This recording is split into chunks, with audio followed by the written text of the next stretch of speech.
So what did we learn from the series with the Colorado Rockies, and what needs to get figured out before the Pirates show up at Busch Stadium on Tuesday? This is Locked On Cardinals.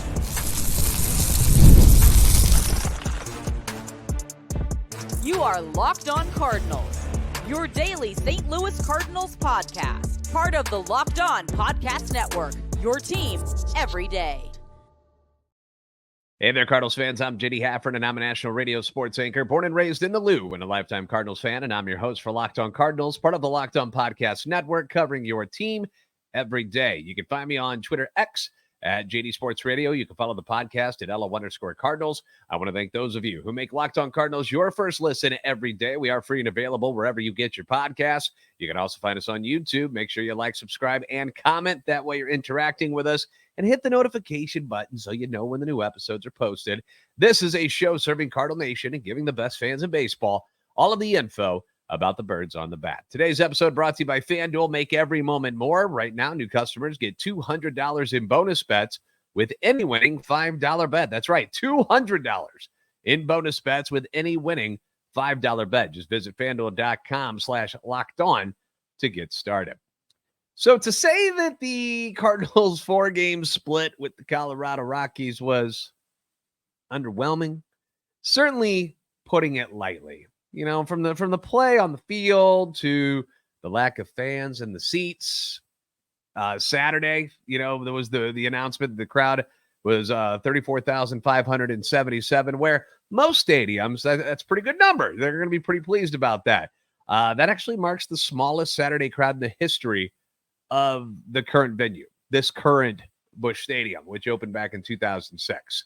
A lot of small crowds showing, or I should say not showing up for Cardinal games, and which was interesting to me because there was a lot of cool giveaways this weekend. You know, you had the Star Wars Jordan Walker bobblehead on Thursday. You had Larry Walker bobblehead on Saturday. There was some cool stuff going on, and still people are staying away.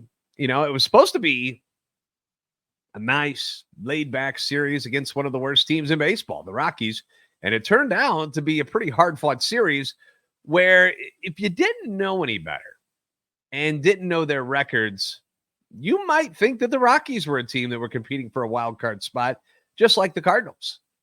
You know, tip of the cap to the boys over in Colorado, man. I came away much more impressed with them than the Cardinals this weekend.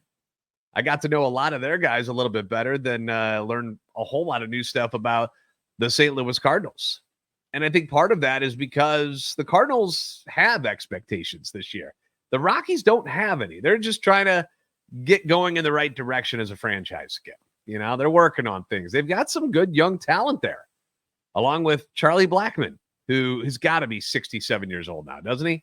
He's got to be. Yet, there he was out there. Had a hit in 3 or 4 games. Like, he looked good. Anyway, but the Cardinals are supposed to be the good team. They're supposed to be a good team. They spend like a good team, and yet they're not really a good team. You know, we've seen them sweep the Orioles, and that was fun. That was cool, right? But the Phillies have kicked them around. The Dodgers beat up on them. The Brewers have dominated them. Plus, you've got the series loss to the White Sox on your resume, and now a split with the Rockies, both of those series at home. The rest of the league doesn't seem to have a lot of problems beating these teams, yet the Cardinals have. So what's more true, that the Rockies and the White Sox, they're better than they normally play like? Or have we gotten to the point where we can realize that the Cardinals are just not as good as we want them to be? That they're just a middle-of-the-road team, and that's where they're going to stay. Now, unfortunately, as a fan, I believe it's the latter. And instead of expecting the Cardinals to beat these types of teams, I think I'm to the point where I'm just hoping that they beat these teams. Like, I really don't know what you're going to get from this team when they take the field anymore. And it doesn't mean that everything that happened this weekend was all bad. But I think we can agree that it didn't quite turn out the way that we all thought it was going to. I know it didn't turn out the way I thought it was going to. But at this point, maybe this is what we should expect. Just an inconsistent lineup and an inconsistent defense day in and day out. You just don't know what you're going to get. Game 1 on Thursday, Sonny Gray on the hill That was the game I thought was a gimme. I thought that one was in the bag. Cal Quantrill, give him credit, pitched very well for the Rockies. And he's been good. But when you've got your number one on the mound against a team that's in the basement of Major League Baseball, down there with the White Sox and the A's, where the Cardinals were not that long ago, you expect to get a win. And that didn't happen. Cards lose 3-2 because outside of the Sonny Gray struggles, but when you look at it, they still only gave up 3 runs in the game. The Cardinals couldn't produce any offense. Went over that on Friday's show. Friday night, they jump out to a 4-0 lead, and it seemed like that they, got their mojo back. But then things go in the wrong direction. You get that ridiculous Little League inside the park grand slam. I mean, who does that happen to? It's not supposed to happen to the St. Louis Cardinals. It's supposed to happen to worse teams. It's supposed to have to be teams like the Rockies or the White Sox and the A's. Not supposed to be happening to the Cardinals, but dumb stuff keeps happening like this. And it goes back to the shoddy defense, which has become more and more common. Bad defense showing up day in and day out for the Cardinals. And just like that, you got a tied up ball game. The Rockies end up taking the lead, but the offense comes back, which is something they've been able to do so far this year. It's not like a team of quitters where like it felt like last year. Remember, you fall behind last year, and if it's like the 6th inning, you're down a couple runs, it was over. Like he just had no faith that they would come back at all. At least this year, they still show fight till the very end. Heroics of Dylan Carlson on Friday night, which was awesome. They went at 8-5, which, by the way, love to see that for Dylan. Love to see that for Dylan. I mean, he's a guy who's like Lars Nootbaar and like Tyler O'Neill, just continues to get hurt on the field. He's not doing anything bad. He's not doing anything weird. He's not getting injured out in public, partying or something. He's just playing baseball, and he continues to get hurt. And it sucks. Things just keep happening to him. I was questioning his health after the game on Thursday, and then he goes off and has his best game of the season and helps the Cardinals to a victory. So great job, Dylan Carlson. I hope he continues to head in the right direction. Saturday, neither team could play defense all that well. Both teams made costly errors to keep each other in the game. Kyle Gibson, he was solid again on the mound to start the game. Another quality start for him. And with the Cardinals up 4-3 in the 7th, Ollie turns the ball over to the guys he trusts all year, Andrew Kittredge, who just has a bad night. It happens. Just like it happened a couple days ago. Jojo Romero in the series against Houston. He had a bad night. It does happen. These guys are not robots as much as we'd like them to be and think they are, and they should just come out, mow them down, 1, 2, 3. That's not real. That's not how it works. And it was a bad night for Andrew Kittredge. He gives up the double, then another stolen base. Single drives him in, then another stolen base. 2-run shot by Tovar, and there you go, 6-4. They go on to lose the game 6-5. FYI, Cardinals gave up 8 stolen bases to the Colorado Rockies in this series. Something's got to get figured out with holding runners on better. I don't know what it is, but we went into length talking about it last week, and it's still a problem. Sunday, the Cardinals get a great start from Andre Palante, which was very, very nice. Had a rough go in Houston in his last start, but was on top of his game again, tossing 5 shutout innings. He strikes out 6. The defense goes error-free, which is very important. And despite going 1 for 7 with runners in scoring position and stranding 8 runners, they managed to do some small ball type of things to push 5 across. They get another home run from Alec Burleson, who the fan base is starting to fall in love with a little bit. Biscuits getting popular. They win this game 5-1, and after winning the final game in just 2 of their first 15 series to begin the season. Remember, we were making fun of the Cardinals because they could never win that last game of a series. Now they've won the final game of their last 6 series, but they've lost a couple of those series too. So it's what this team has been all year, up and down, up and down. It's been like this since day one. Pitching is good, hitting is bad. Defense was good. Now defense is in a bit of a rut right now over the last few weeks where they haven't played so well. Sonny Gray, hot to start the year. He struggled over the last few starts. Kittredge and JoJo have had a couple of bad outings when the Cardinals have had a lead. This is the 2024 Cardinals, and it's what I think we should expect from here on out until they give us a reason to think otherwise. So I'm no longer going to go into any series. I don't care who they're playing. Don't care. Could be, they've already played some of the worst teams. I don't care who it is they play anymore, but I'm not going in ever thinking they're going to go through a team and take 2 of 3 or 3 of 4 and that they're just going to win the series because they show up, because they continue to prove that that's just not the case with this team so far this year. And we can continue to say, hey, once they get it all going at the same time, when is that going to be? We're in June, and it still has never happened. Why would it change? So hence why fans are a little bit frustrated. Perhaps that's why they're not showing up at the ballpark. I will say this, they at least things are entertaining when you watch the games. You know, they're always tight games, which we're going to get into a little bit more here in a bit. But Katie Woo from The Athletic just released an article talking about 3 takeaways from the series, places that the Cardinals need some answers, need to improve on at, and we're going to check those out and go through those next here on Locked On Cardinals. Order supplies from the website that's made for the skilled trades. Find thousands of parts from hundreds of brands in just a couple of clicks at SupplyHouse.com. SupplyHouse.com gives you 24/7 across to a huge selection of plumbing, HVAC, and electrical supplies, and fast delivery anywhere in the United States. Need help with an order? Get industry-leading after-sales service from their friendly and knowledgeable customer support team, and you get to talk to a real person every single time. No robots. Those don't exist. It's real people trying to really help you and give you answers. And there's great news for plumbers, technicians, and contractors. Being a pro has its perks. Trade industry professionals can join their free Trade Master program for free shipping and serious discounts on every order. Over 100,000 pros already trust the Trade Master program to deliver results. Apply for your membership today. Get a competitive edge on every order at SupplyHouse.com/TM. Save money and time when you order online. Order plumbing, HVAC, electrical supplies, all of it from SupplyHouse.com. Real people, real service. Summertime means baseball, the NBA Finals, Stanley Cup Finals, and more. And you can bet on it all on FanDuel. Right now, new customers get $200. We're up to $200 in bonus bets with any winning $5 bet. That's $200 that you can use to bet on everything from the Finals MVP to who's going to hit one out of the park.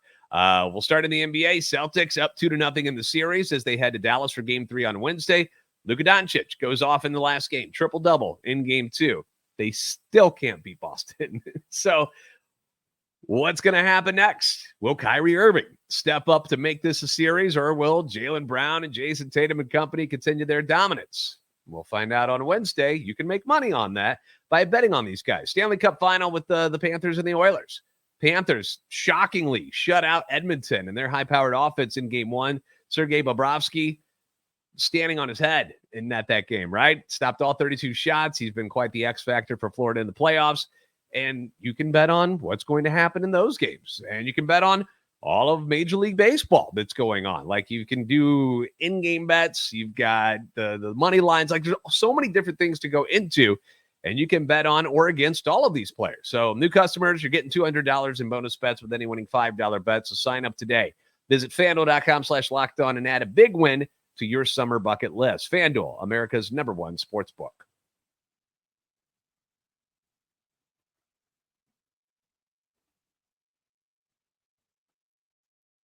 Are you watching Fox Sports or ESPN on your TV all day and have to turn down the volume because of all the shouting? Then make the switch to Locked On Sports Today. It's a free 24/7 sports streaming channel, and it's programmed for you every day to bring you the biggest stories without all the screaming. Locked On Sports Today brings you can't-miss analysis, opinions, and news streaming 24/7 on YouTube or the free Amazon Fire TV channels app. Part of the Locked On Podcast Network, your team every day. You can catch every pitch of the Cardinals' hometown broadcast when it continues with Pittsburgh on Tuesday with SiriusXM. Just download the SXM app and search the word Cardinals. And thank you for making Locked On Cardinals your first listen every day. Leave your comments and suggestions on Twitter X, or you can obviously put them in the comments on YouTube if you're watching on YouTube. Appreciate you. Friend of the show, Katie Woo. We've had her on here before. Covers the team for The Athletic. She put out a piece this morning talking about this series, how it was disappointing in her eyes too. And she had 3 takeaways from it that, I'll link the story in the description and in the show notes for you so you can read the full article, because we're not going to go into all of it, but I just want to give you some of the highlights, things that I thought were kind of cool that Katie brought up. So the number one thing that she says that she learned about this weekend and what's going on with the Cardinals right now is the lack of a number 5 starter. Now you might say, wait, hold on. Isn't Palante the 5th guy? Just won the game on Sunday. What do you mean you don't have a 5th starter? Well, he is, yes and no, he is. Katie points out that they haven't used him as a traditional starter yet. He was not announced as Sunday's starting pitcher until early that morning and was not told officially that he would start until late Saturday night. Certainly not normal behavior for someone who has taken control of the spot, which was vacated by Steven Matz, who you can see up on the screen right now on YouTube.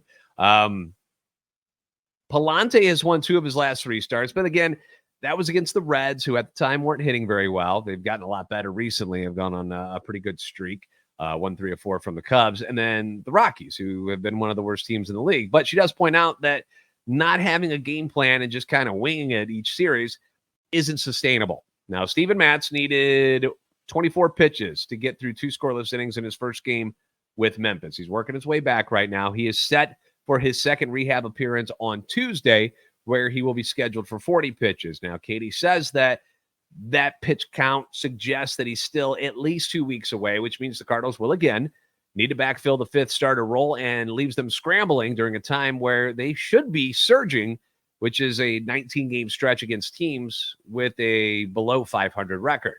These are the games that the team is supposed to be taking advantage of right now. And after the first 4, they're exactly where they were when they started, going 2-2 against the Rockies. Next thing on our list, she says, is the offense. Says the offense has improved, but still underperforming. She points out that St. Louis has a 676 OPS, which ranks 22nd out of 30 teams. It averages 3.95 runs per game, 7th fewest in baseball. Their 61 home runs are the 5th fewest in the National League. I'm curious what their warning track stats are right now, because it seemed like they had 8, 9 that went to the warning track in the series against Colorado. They just died at the wall. I don't know what's going on, why those balls aren't floating out. I know it's not the easiest ballpark to hit home runs in, but still, it was just a lot of it. A lot of them just dying at the wall at Busch over the last 4 games. But the stats is overall for the offense not what we thought was going to happen when, you thought coming into the season you had a lineup with 2 possible future Hall of Famers in Nolan Arenado and Paul Goldschmidt, along with a catcher with the offensive capabilities of Wilson Contreras. You've got Nolan Gorman, Mason Wynn, Jordan Walker, Lars Nootbaar. These were all people who were supposed to be in the lineup every day, and they thought they were going to be getting an improving Jordan Walker and a healthy Tommy Edman to be a part of it all. And for whatever reasons, it just has not clicked on a consistent basis. Katie points out that because of this game, of their games being tighter, that the margin of victories, it's been tough on the team itself, because they're not getting easy games. Let's put it this way, okay? Games have been tighter. Entering Sunday, the Cardinals had 71% of their games decided by 3 runs or fewer. That ties the Mets and the Cubs for the most in Major League Baseball. The Cardinals also hold the second lowest margin of victory, 2.50 in baseball. You hear Chip Carey, he brings it up all the time during the telecast of how the Cardinals just have not had really any games where they've been able to just kind of coast and enjoy things. They're not blowing anybody out.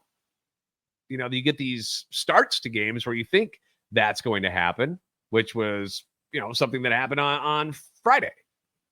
We thought they jump out to this 4-0 lead. They look all upset because they lost the last game, and it looks like they're going to run away with it. And they lose the lead. They blow a 4-run lead, and they have to claw their way back to win, which is great that you got the W. But, yeah, there hasn't been those games where they're up 7, 8 runs, and they're able to pull Nolan Arenado or Paul Goldschmidt and get them off their feet. And everything has been just tight. And it's been a lot of anxiety involved in how they get these wins. So it hasn't been easy. And that takes its toll, because when you're constantly on the grind, and there's no chance to just, we're good today, no problem. It wears you out. It wears you out mentally, and that takes its toll on you physically. So she points out one more final thing. It is a positive thing, so I'm going to jump into that next for you, when we continue here on Locked On Cardinals.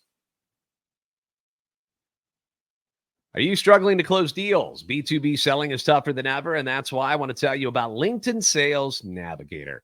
LinkedIn's Sales Navigator is a sales intelligence platform that helps professionals effectively prospect and engage high-value customers, drive higher revenue, and increase sales performance. Sales Navigator helps you target the right buyers, surface key signals such as job changes or which accounts you should prioritize, and then it shows you hidden allies so you can find those buyers that are most likely to convert. Fueled by LinkedIn's 1 billion member platform, Sales Navigator gives you the most up-to-date first-party data, enabling you to unlock conversations with the people that matter. Right now, you can try LinkedIn Sales Navigator and get a 60-day free trial at linkedin.com/lockedon. That is linkedin.com/lockedon for a 60-day free trial. Let LinkedIn Sales Navigator help you sell like a superstar today. Just go to linkedin.com/lockedon and get started.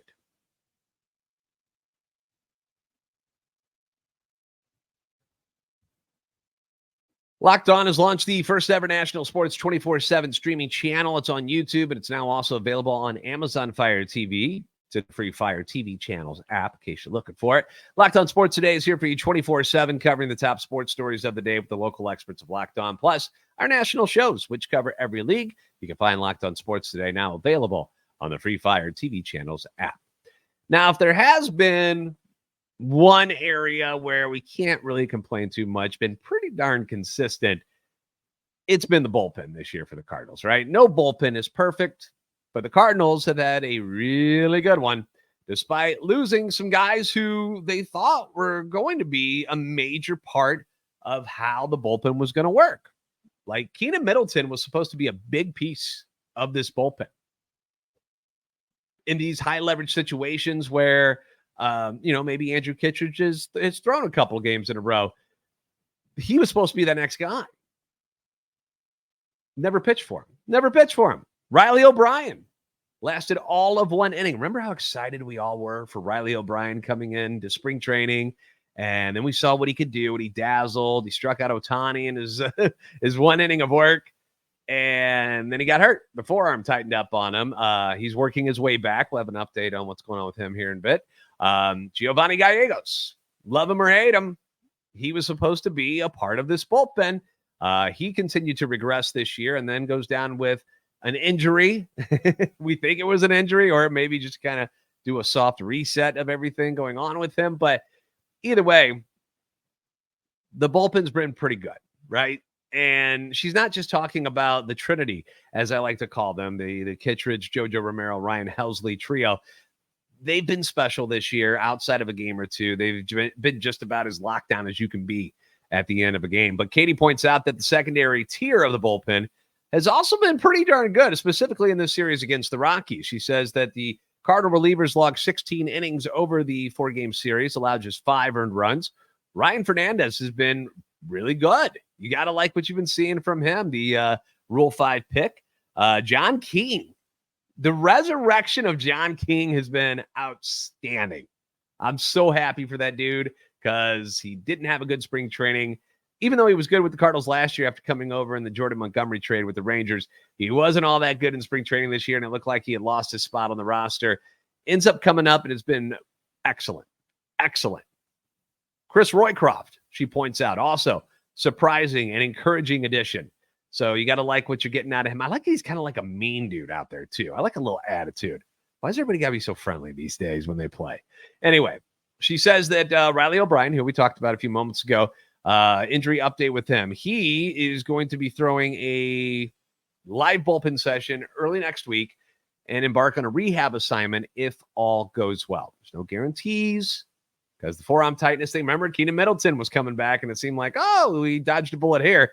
And now he's gone for the year. So I'm cautiously optimistic about Riley O'Brien. So hopefully whatever was going wrong, they caught it early enough, and he'll be able to contribute for the team this year. Giovanni Gallegos still working his way back. He's had 4 appearances so far. 2 of them have gone well. 2 of them have not gone well. But it's also, you got to remember that his first couple times that he was in his rehab assignments down in the minors, he wasn't exactly throwing every pitch and trying to strike people out and do all that stuff. He was just kind of, working on a couple of things. So that's something to keep an eye on, because if you get Gio back to be the guy that he was a couple of years ago, sure, that's going to be a boost to what's going on in the bullpen. Other injury news, Wilson Contreras continues to recover from that broken forearm, underwent a CT scan that showed significant healing in his surgically repaired left forearm, and he's been given medical clearance to restart baseball activities. He caught Andre Palante's bullpen session prior to the June 7th game versus the Rockies, and he'll begin taking two-handed swings at balls off the tee and on soft toss throws on June 8th. So there you go. He's on his way back.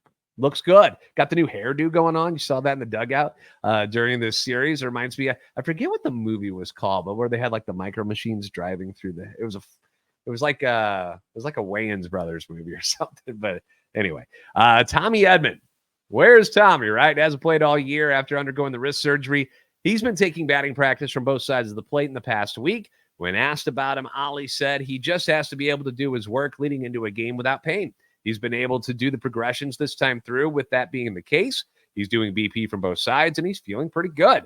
I believe next would be pitching machine work and getting him in some batting practice lives, and then maybe game. So I'm still thinking all-star break for Tommy Edman at the earliest, but at least he seems to be progressing, and we're getting some good news out of him, because for a while there, I was nervous he just was going to miss the whole year. It didn't look too optimistic, but here he comes. Here he comes. And then you got to figure out what you're going to do in center field. I guess you bench Ciani, but he's been so good out there. How do you do that? Anyway, we'll figure it out when we get to that point. So that's all the latest. Team is off today. They start a 3-game series with the Pirates on Tuesday. The NL Central, it's crammed right now outside of the Brewers, who lead the division at 38-27. You then got the Cubs and Reds at 32-34. The Cardinals are at 31-33. But all three teams are technically just 6.5 games back of Milwaukee. Then the Pirates are right there at 31-34, 7 games back.